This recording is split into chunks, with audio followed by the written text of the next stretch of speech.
Hello everyone, welcome to our YouTube channel. जैसा कि आपको यहाँ पे दिख रहा होगा, यहाँ पे IMF MD says recessions arrived, concern and growth expectation. यहाँ पे IMF MD जो है, उन्होंने अभी हाल ही में अपना बयान दिया है कि रिसेशन आ गया है। इनडायरेक्टली बोला है, डायरेक्टली नहीं बोल सकते, इसके भी पीछे बहुत सारे रीजंस हैं। तो यही सब हम लोग इस वीडियो में डिस्कस करने वाले हैं। और क्या ये वार्निंग है मार्केट क्रैश की, कि मार्केट क्रैश हो सकते हैं। इसी में सब कुछ हम लोग जानने वाले हैं इसी वीडियो में। सबसे पहले यहाँ पे हेडलाइन जो है, danger of $4 trillion hole in world economic outlook haunts IMF। ये यहाँ पे यही बात हो रही है कि IMF ने बोला है, ठीक है, MD ने, कि $4 ट्रिलियन का यहाँ पे डेंजर में वर्ल्ड की इकोनॉमी, ठीक है, इतना ज़्यादा लॉस हो सकता है। $4 ट्रिलियन जो हुआ, ये एक्चुअली में जर्मनी की जितनी GDP है उसके बराबर हुआ। ठीक है, इंडिया की $5 ट्रिलियन है, ठीक है, एक्सपेक्टेशंस। तो उसी को आप समझ सकते हैं कि कितना बड़ा लॉस होगा अगर ऐसा कुछ होता है। That the IMF and the world bank annual meeting will be fully in person for the first time since the outbreak of COVID-19 in early 20, showing progress in bringing the pandemic to heal, will be of limited comfort given other headaches। तो यहाँ पे सारी बात की गई है कि अभी जो प्रॉब्लम्स आ रही हैं, ठीक है, कि पैंडेमिक के बाद क्या हुआ और किसकी वजह से ये सारी प्रॉब्लम्स आ रही हैं, ये सब कुछ के बारे में IMF MD ने यहाँ पे बोला है। तो यहाँ पे सबसे पहले हम लोग देख लेते हैं कि IMF warns of higher recession risk and darker global outlook. तो यहाँ पे सारी बात यही है कि अगर रिसेशन आ रहा है, एक्चुअली यहाँ पे बोला तो गया है कि रिसेशन आने वाला है, बट यहाँ पे अगर आप देखेंगे और बात को समझेंगे इनकी, तो इससे ये पता लग रहा है कि रिसेशन ऑलरेडी आ चुका है। बट अगर ये चीज़ इन्होंने डायरेक्टली बोल दी कि रिसेशन आ गया है, तो इससे सबसे ज़्यादा खतरा स्टॉक मार्केट्स को है, जो कि क्रैश हो जाएंगे और बहुत बुरी तरीके से क्रैश होंगे, उसको संभालना मुश्किल हो जाएगा। तो इसीलिए डायरेक्टली ना बोल के यहाँ पे IMF MD ने इनडायरेक्टली यहाँ पे अलर्ट जारी कर दिया है। एक तरह से आप इसको अलर्ट की तरह ले सकते हैं।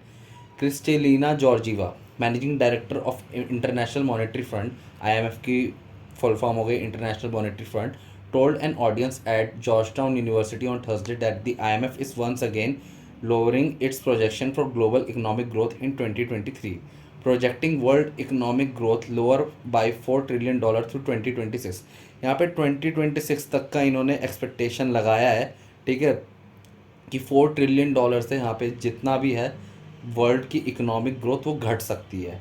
वहीं पे इसके रीजंस भी इन लोगों ने बताए हैं। जो मेन रीजंस है, things are more likely to get worse before it get better, she said, adding that the Russian invasion of Ukraine that began in February has dramatically changed the IMF outlook on the economy. The risk of recession is rising, she said, calling the current economic environment a period of historic fragility। इसमें सीधे से इन्होंने target किया है Russia को, कि जो Russia है उसने जो इन्वेट किया है यूक्रेन को, वो सबसे बड़ी प्रॉब्लम इसमें लेके आया है। ड्रामेटिकली सब कुछ यहाँ पे आउटलुक जो भी था इकोनॉमिक को लेके IMF के लिए, वो सब कुछ यहाँ पे चेंज कर दिया है, जिसकी वजह से यहाँ पे जो आउटलुक पहले ग्रोथ का था, ठीक है, IMF का, वो सब डाउन कर दिया गया बहुत ज़्यादा। इस साल कम से कम 3 बारी IMF ने अपने रेट्स ग्रोथ के चेंज करे हैं, जो कि हम लोग अभी इसमें डिस्कस करने वाले हैं।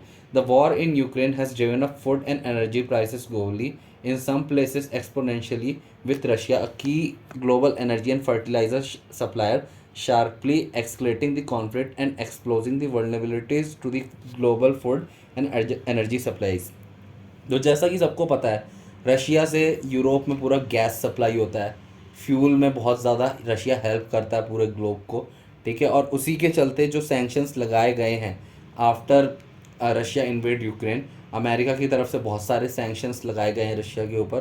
तो उसकी वजह से जो प्रॉब्लम आई है, यहाँ पे प्राइसेस जो हाइक हुए हैं बहुत ज़्यादा हुए हैं। अभी जैसा हाल ही में देख सकते हैं, फेड ने भी यहाँ पे मतलब हर बारी रेट वो बढ़ाया है अपना, ठीक है, और इसी के साथ इंटरेस्ट भी बहुत ज़्यादा बढ़ रहा है, जिसकी वजह से प्रॉब्लम्स ये सारी आ रही है। रशिया माना जाता है ऑयल के लिए, फूड सप्लाई के लिए हो गया, और जो भी उसके फ्यूल्स का है, एनर्जी हो गया, ये सब के लिए, जिसकी वजह से पूरे ग्लोब में प्रॉब्लम्स आ चुकी हैं। और यूक्रेन भी बहुत ज़्यादा सपोर्टिव था ग्लोबल्स इकोनॉमिक में, जो अब वहाँ पे इन्वेट जो हुआ है उसकी वजह से बहुत सारी प्रॉब्लम्स आ रही है।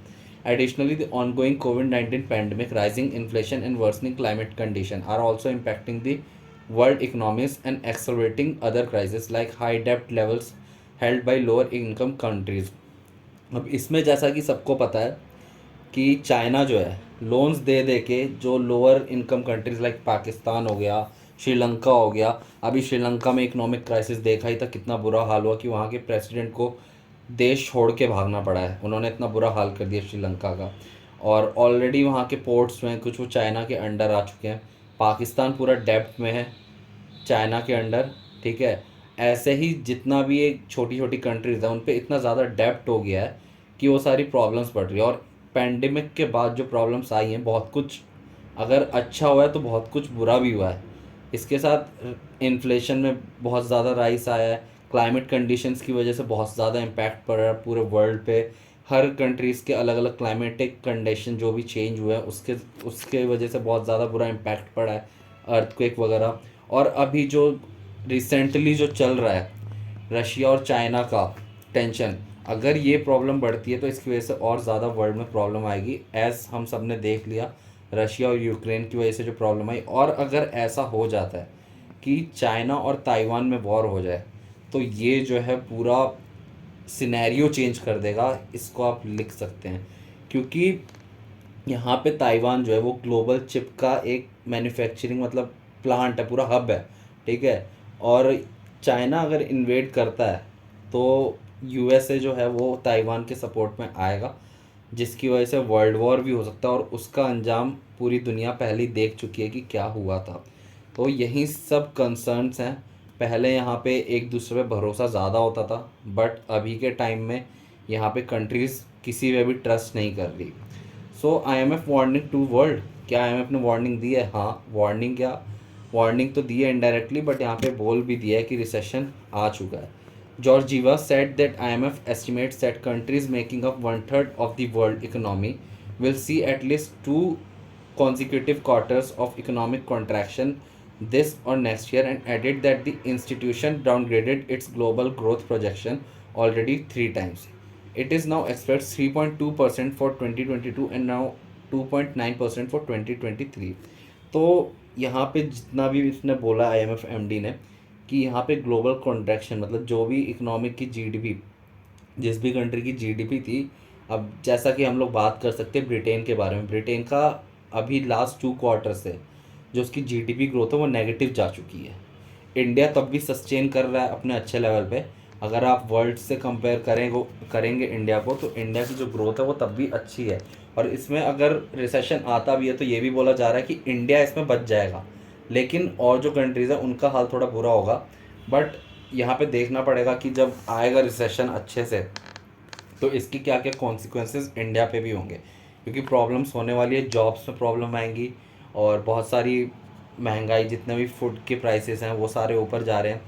जो कंट्रीज़ में ऑलरेडी रिच पर्सनस हैं उनको तो प्रॉब्लम होगी, वो उनकी इनकम गिरेगी, बट जो पुअर है उसके लिए सबसे ज़्यादा प्रॉब्लम होगी कि वो कैसे सरवाइव करेगा। और आईएमएफ जो है यही सब चीज़ें देखता है उसी के ऊपर। अब यहाँ पे इन्होंने और भी बातें बोली। The bleak IMF projection come as central bank around the world raise interest rates in hopes of taming rising inflation. Inflation को कंट्रोल करने के लिए जितने भी वर्ल्ड के सेंट्रल बैंक्स हैं, जापान हो गया, चाहे चाइना हो गया, इंडिया हो गया, इंडिया में भी रेपो रेट आरबीआई ने लगातार अभी हर बार ही बढ़ाई रहे, जब भी उनकी मीटिंग हो रही है रेपो रेट बढ़ ही रहा है। और जैसा कि फेडरल बैंक हो गया और यूएसए का हो गया सेंट्रल बैंक, इन सब ने रेट हाइक्स किए हैं इन्फ्लेशन से बचने के लिए।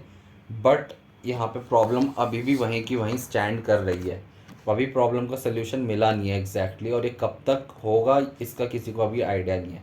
The US Federal Reserve has been most aggressive in using interest rate hikes as an inflation cooling tool, and central banks from Asia to England have begun to raise rates this week.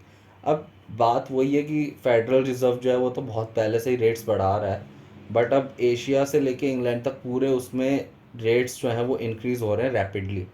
और ये एक problem होगी पूरे world के लिए, जहाँ पे जो प्राइसेस हैं कमोडिटीज़ के, किसी भी चीज़ के एक्सपोर्ट्स के, इन सब के प्राइसेस बढ़ने वाले हैं, जिसकी वजह से जो सारा प्रॉब्लम आएगा वो कंट्री के सिटीजन्स पे आएगा। इंडिया में भी अभी महंगाई बहुत ज़्यादा बढ़ चुकी है। यूएसए में भी जो जॉब्स का डाटा है वो कुछ अच्छा नहीं आया, स्टॉक्स मार्केट वैसे ही नीचे जा रहे हैं। तो ये सारी प्रॉब्लम्स आएगी, और अगर रिसेशन आता है तो स्टॉक मार्केट भी नीचे गिरने वाला है। तो जो भी इन्वेस्टमेंट करें सेफली करें। प्लस यहाँ पे बहुत सारी अदर प्रॉब्लम्स भी आएगी। How do we know recession is arrived, तो इनको आप देख सकते हैं, ये एमडी है Georgieva, Kristalina Georgieva, said that the updated world economic outlook of the fund set to be released next week downgrades growth figure for next year। So इन्होंने directly अभी बोल दिया है कि जो नेक्स्ट ईयर का ग्रोथ आउटलुक आएगा वो डाउनग्रेडेड है। और many countries are already seeing major impact of the invasion of Ukraine on their economics and the IMF grim projection are in the line with the other forecasts for declining growth। The Organization for Economic Cooperation and Development last week said the global economy is set to lose $2.8 trillion in output in 2023 because of the war। सो यहाँ पे Russia ने जो invade किया Ukraine को, उसकी वजह से directly बोल दिया गया है कि $2.8 ट्रिलियन का यहाँ पे 2023 में वॉर की वजह से इम्पैक्ट दिख जाएगा, ठीक है। और यहाँ पे 2026 का $4 ट्रिलियन का ऑलरेडी दिया हुआ है, but it can also increase, जैसा कि आप यहाँ पे देख ही रहे हैं। $3 ट्रिलियन ऑलरेडी 2023 का प्रोजेक्शन दे दिया है, उसके बाद आपके तब भी 3 साल है 2026 तक, तो ये और ज़्यादा हाई हो सकता है। तो इसी से बचने के लिए यहाँ पे वार्निंग आप कह सकते हैं, बट इनडायरेक्टली ये ऐलान हो चुका है। The projection come after the OPEC plus alliance of oil exporting countries decided Wednesday to sharply cut production to support sagging oil prices in the move that could deal the struggling global economy another blow and raise politically sensitive pump prices for US drivers just ahead of key national elections in November। सो यहाँ पे नवंबर में elections हैं USA में, और यहाँ पे OPEC plus जितनी भी कंट्री हुई, ओपेक में 13 कंट्रीज़ हैं, और उसके साथ जो अलग ऑयलिंग कंट्रीज़ हैं जो ओपेक में नहीं है शामिल, इसको ओपेक प्लस बोला जाता है। तो इनका जो अलायंस है, ग्रुप है, इन्होंने यहाँ पे बोल दिया है कि ये लोग ऑयल कटिंग करने वाले हैं, ठीक है, प्रोडक्शन पे जो है कट करने वाले हैं, जिसकी वजह से प्राइस जो है पंप होंगे हाई, और ज़्यादा पंप होंगे, और जितना भी डिस्ट्रीब्यूशन होता है इनका वर्ल्ड वाइड, वो प्राइस इसको बढ़ा देगा, जो कंट्री में तेल महंगा करेगा। और यूएसए में ऐसे में इलेक्शंस हैं, तो यूएसए ने इसलिए वार्न भी किया था ओपेक प्लस कंट्रीज़ को कि ये ना करें। इसी की वजह से उन दोनों के बीच में अभी चल रहा है कॉन्ट्रैक्शन, मतलब यहाँ पे यूएसए ने मना किया था कि ऐसा कुछ नहीं करने के लिए, बट यहाँ पे उन लोगों ने, ओपेक प्लस ने सीधे से बोल दिया है कि इतना का कट होगा production. We need ambition in updating our vision for development financing and delivery and we need ambition in meeting our global challenges.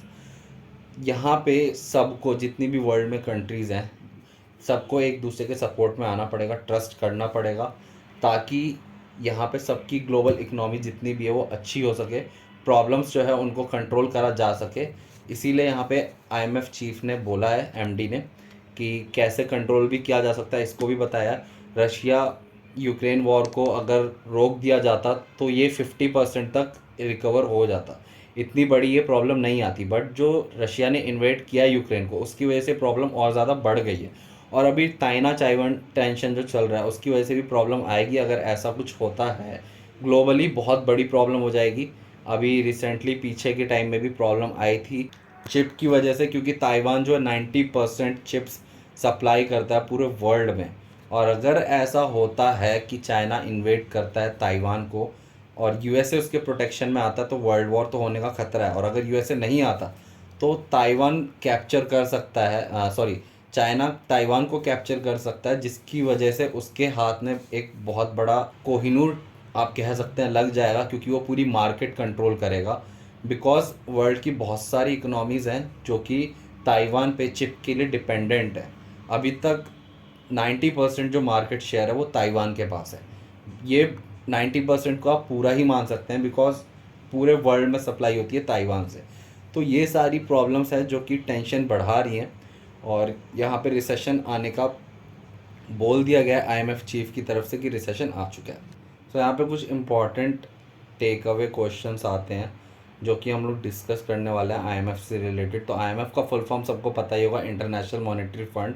The formation of IMF was initiated in 1944 at the Bretton Woods conference. इसका जो operation start हुआ था वो 20 दिसंबर 1945 में हुआ था, and is today an international organisation that consist of 190 members countries. 192 के around इसमें कंट्रीज़ आती हैं। अब यहाँ पे हेडक्वार्टर जो है वाशिंगटन डीसी में है। IMF focuses on fostering global monetary corporation, securing financial stability, facilitating and promoting international trade, employment and economic growth around the world। तो ये IMF का मेन फोकस है जो कि वो वर्ल्ड पे पूरा करता है और इम्प्लीमेंट करवाने की भी कोशिश करता है। The current managing director MD and chairwoman of IMF is Bulgarian economist Kristalina Georgieva. इनकी फ़ोटो भी मैंने आपको दिखा दी। Who has held the post since October 1, 2019। Indian American economist Geeta Gopinath, who previously served as chief economist, was appointed as first deputy managing director। तो इनको जानते ही होंगे आप लोग, गीता गोपीनाथ, ठीक है।